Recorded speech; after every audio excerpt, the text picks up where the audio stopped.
esse ano, o ano passado também, e esse ano basicamente, a gente viu o STF na crista da onda por conta dos processos políticos, da crise do país, o impeachment que teve.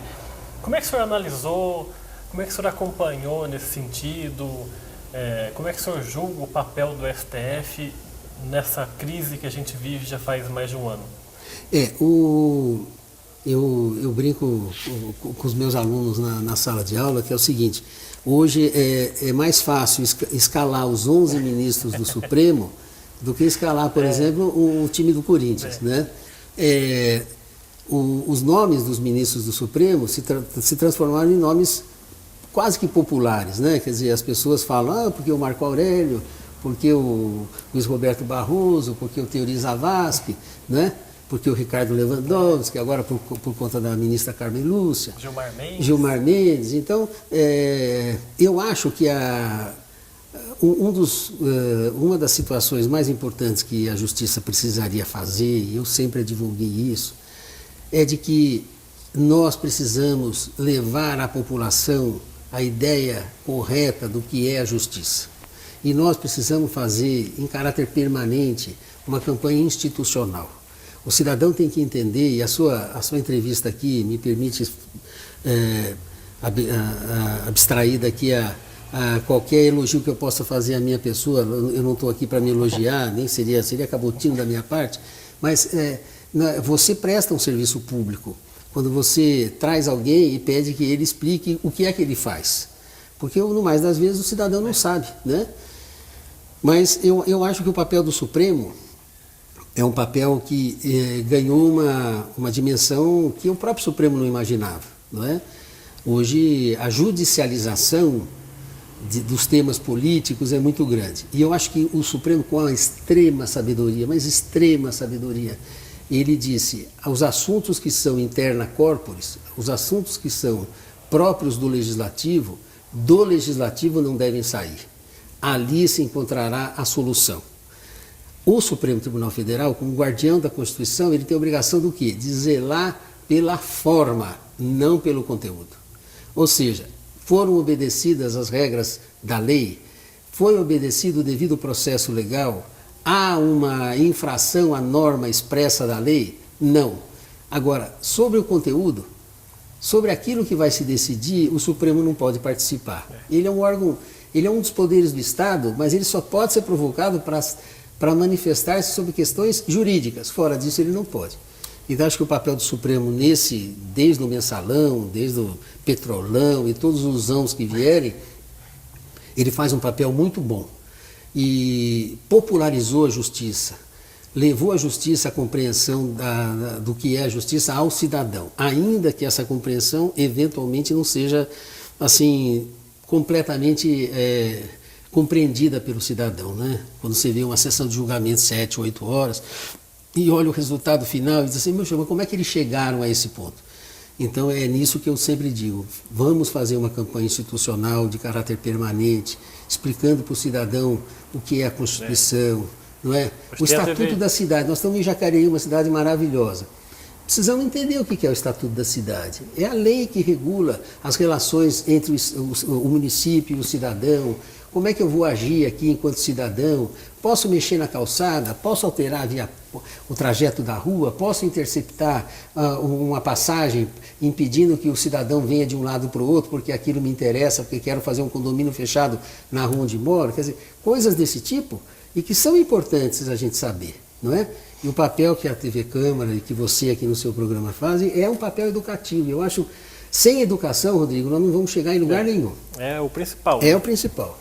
E, nesse sentido, muitas críticas, até que os ministros do Supremo fazem, muitas críticas, é que eles, ao mesmo tempo que julgam esses casos grandes, que envolvem até a presidência do país, eles também, ao mesmo tempo, têm que julgar casos, entre aspas, banais. Banais. E aí eu queria perguntar para o senhor, a população geral brasileira, ela sabe usar do modo certo o poder judiciário?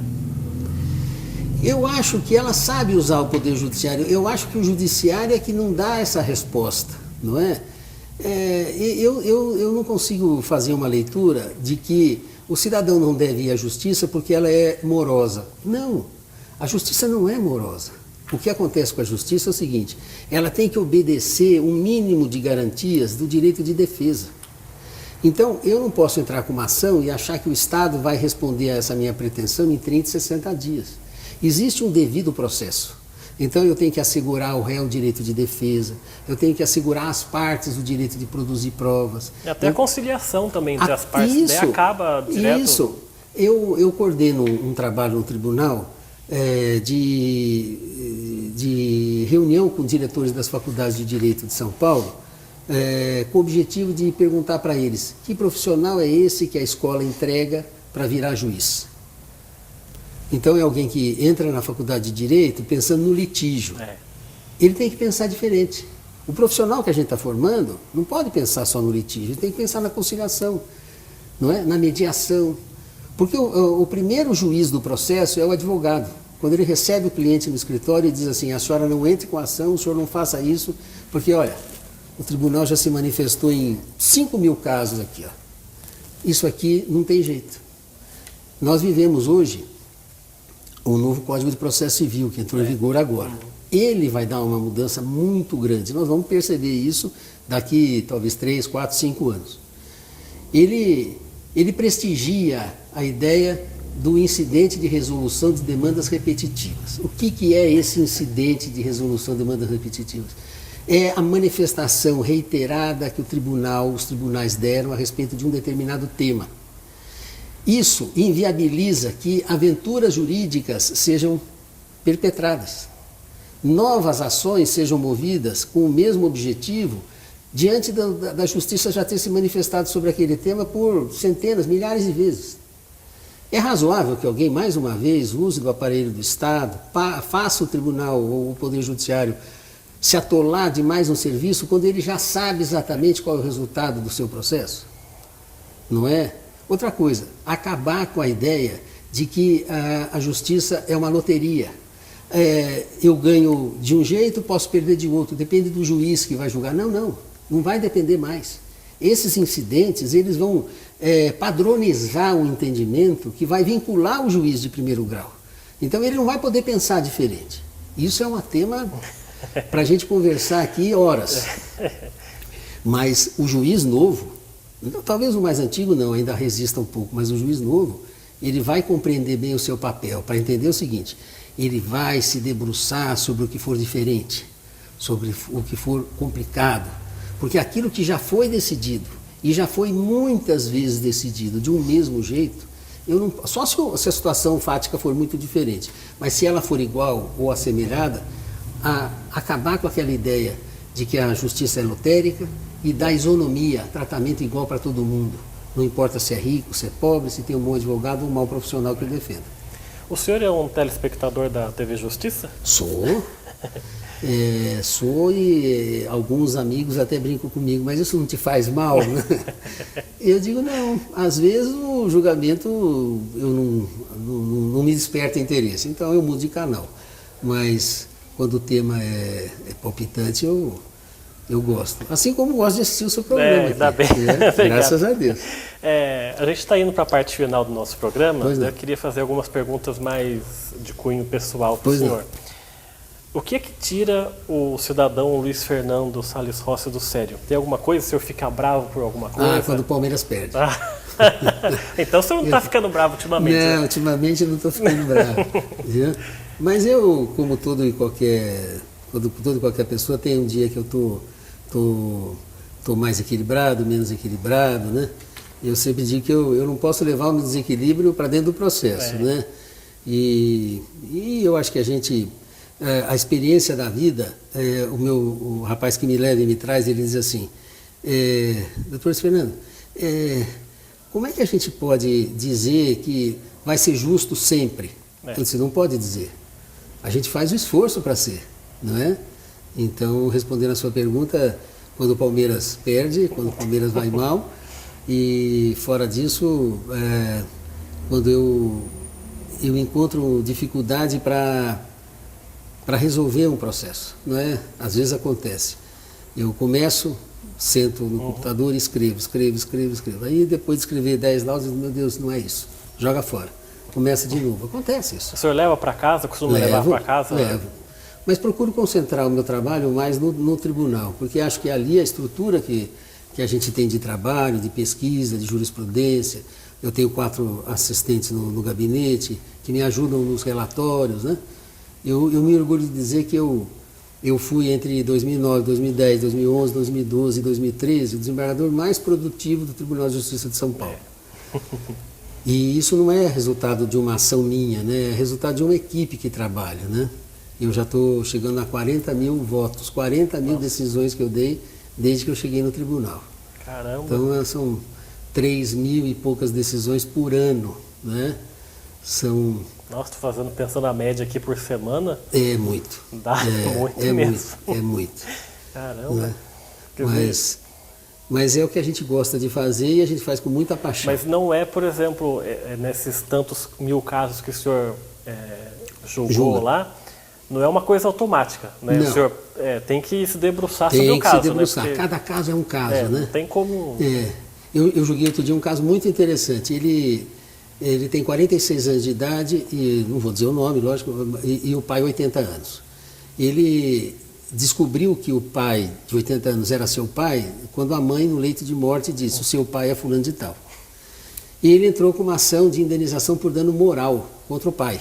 Porque, segundo a mãe, o pai saberia dessa situação e nunca o assumiu como pai. O pai citado veio no processo e disse assim: olha, se ele é meu filho e está dizendo que é, eu acredito. Não precisa nem fazer o DNA. Pode pôr o meu nome no assento de nascimento dele. Bom, mas a ação não era essa. A ação era reconhecimento de paternidade com indenização. Aí eu julguei a ação e disse o seguinte, que ninguém pode ser condenado pelo que não sabe que deve fazer. E ele não sabia que devia guardar e educar o filho, protegê-lo, prestar assistência material, porque nunca disseram para ele que o filho era dele. Então havia a declaração da mãe de que o pai sabia, mas havia a negativa do pai de que tinha conhecimento. Bom, a Câmara votou 3-0 e negou o direito dele. Ele foi ao Superior Tribunal de Justiça. O Superior Tribunal de Justiça disse que eu estava errado. Que ele tinha direito de ser indenizado pela falta de amor. Foi até, acho que a primeira decisão no Brasil sobre isso. Não é? Eu lembro, acho que saiu no noticiário. Saiu, isso. Então, indenização por falta de amor. Aí eu disse, puxa vida, mas eu vou indenizar como isso? Não é? Ele podia ter dado mais amor, menos amor, mas ele não deu porque ele não sabia, não é?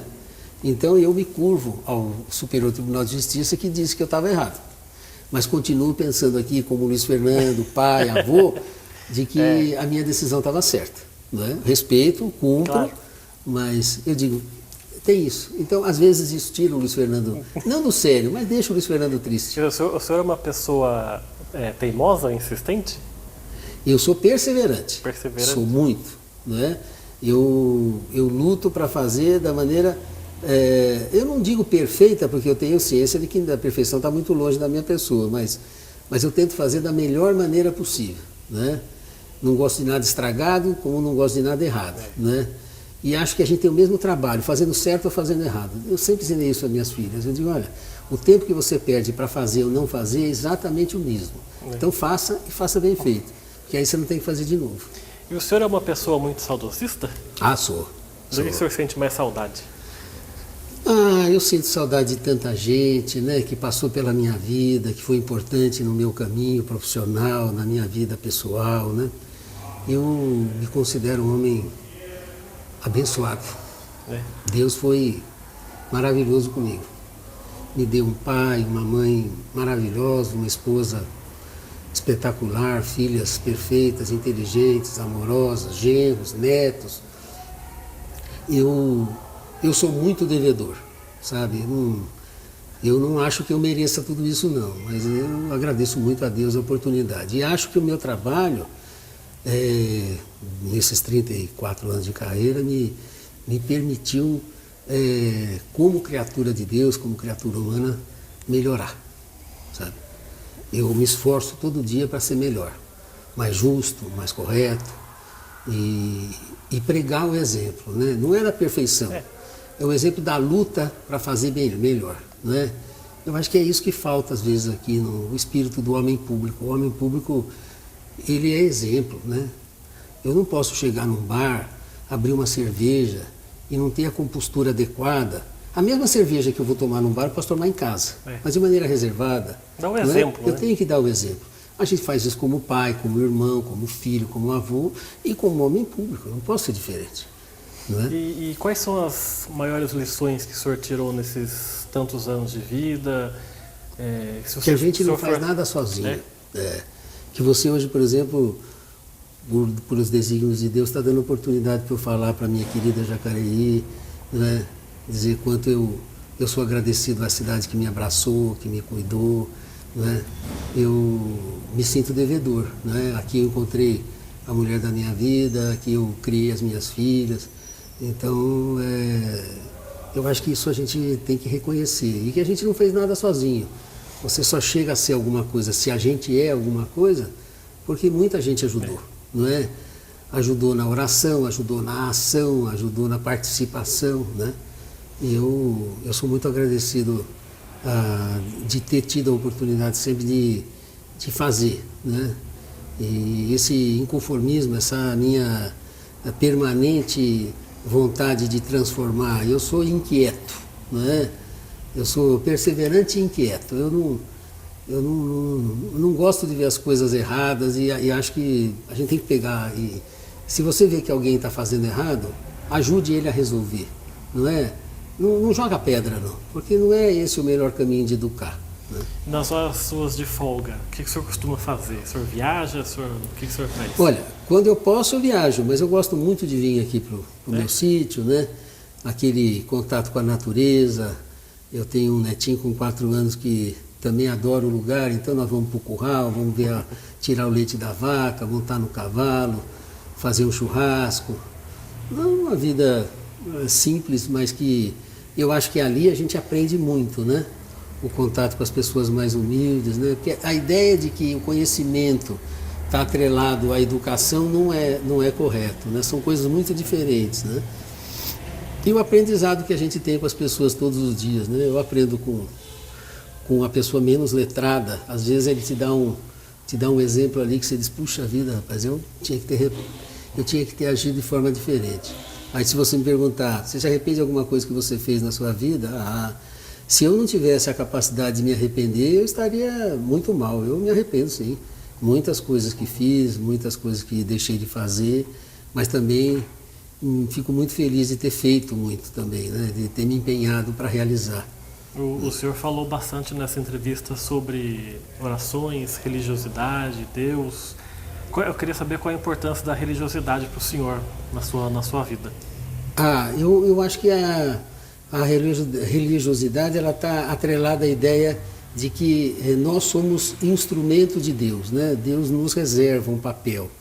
Quando você compreende bem esse papel, Deus diz assim, puxa vida, vamos em frente. O duro é quando você não compreende esse papel, né? Então eu digo, eu como juiz, se eu fosse um jeito prepotente, arrogante, tratasse mal as pessoas, então Deus diz, puxa vida, mas eu dei um poder para esse cara, ele fazer o bem para as pessoas e ele está fazendo o mal. Então, eu acho que a religiosidade é muito importante porque ela é um freio.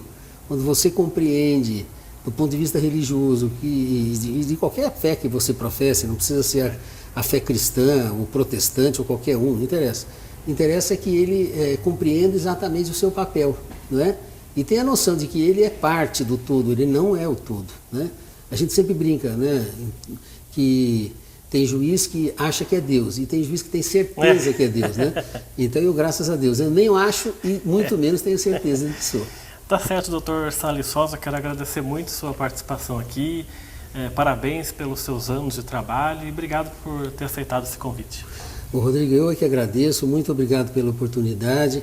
Volto a dizer mais uma vez, sou telespectador assíduo do seu programa e acho que tantas quantas vezes você de alguma forma achar que eu sou importante para prestar algum esclarecimento, que eu possa ajudar a divulgar o nosso trabalho, eu estarei às suas ordens e com muito prazer virei aqui. Quero que quando o senhor for eleito para o STF, a primeira entrevista que o senhor dê seja para mim. Eu acho que eu sou capaz de dar uma outra entrevista para você. Então, Quem sabe quando o Palmeiras ganhar. Obrigado. Um abraço, felicidade, viu? Obrigado.